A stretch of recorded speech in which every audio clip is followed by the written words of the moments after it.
চাঁদ মামা আর ছোট্ট পরী। এক ছিল ছোট্ট এক সোনামণি, যার নাম পিউ। পিউ খুব মিষ্টি আর হাসিখুশি। প্রতিদিন রাতে যখন সে ঘুমানোর প্রস্তুতি নেয়, জানলার ওপাশে আকাশ থেকে চাঁদ মামা উঁকি দিয়ে তাকে দেখে। এক রাতে পিউ ঘুমোচ্ছিল না। সে তার বিছানায় শুয়ে জানলার বাইরে তাকিয়ে দেখছিল। হঠাৎ সে দেখল একটা রূপালী আলোর রেখা তার জানলা দিয়ে ঘরের ভেতর এসে পড়ল। সেই আলোর ওপর দিয়ে হেঁটে ছোট্ট এক জলপরী পিউর বিছানায় এসে নামল।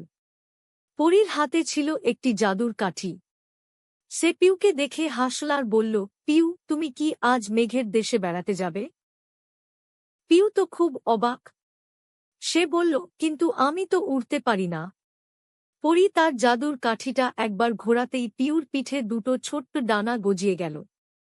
তারপর তারা দুজনে উড়ে জানলা দিয়ে বেরিয়ে গেল নীল আকাশে। তারা সাদা তুলোর মতো মেঘেদের ওপর দিয়ে দৌড়াদৌড়ি করল। চাঁদ মামা তাদের দেখে মিটিমিটি হাসতে লাগল। চাঁদ মামা পিউকে এক বাটি ভরা রূপালী নক্ষত্রের মিঠাই খেতে দিল।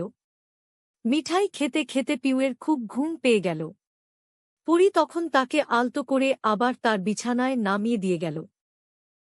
সকালে যখন পিউয়ের ঘুম ভাঙল, সে দেখল তার বালিশের পাশে একটা চকচকে নক্ষত্রের মতো পাথর পড়ে আছে। পিউ বুঝল সেটা কোনো স্বপ্ন ছিল না, সত্যিই সে রাতে মেঘের দেশে গিয়েছিল। গল্পের শিক্ষা: সব সময় হাসিখুশি থাকলে আর মন পরিষ্কার রাখলে স্বপ্নের জগতেও সুন্দর সুন্দর